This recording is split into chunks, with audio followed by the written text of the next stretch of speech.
Welcome to Not Milk Never Milk. Subscribe if you're lactose intolerant. In this video, I will explain how to make vegetarian udon noodles.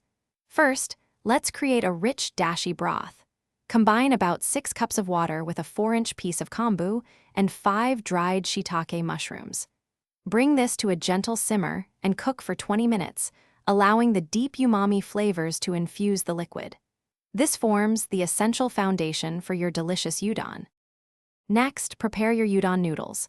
Whether you're using fresh or dried, follow the package instructions carefully to achieve that perfect chewy texture. While the noodles cook, gather your favorite vegetarian toppings.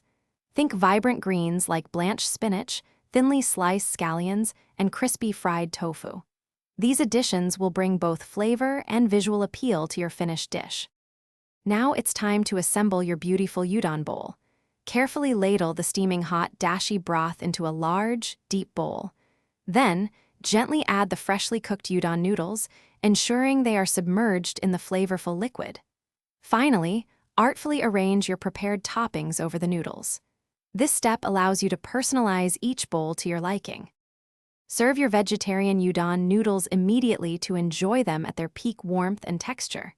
For those who love a little extra kick, offer a sprinkle of shichimi togarashi or a small dash of soy sauce on the side. This comforting and wholesome meal is perfect for any time of year, offering a delightful blend of textures and savory flavors. Enjoy every slurp.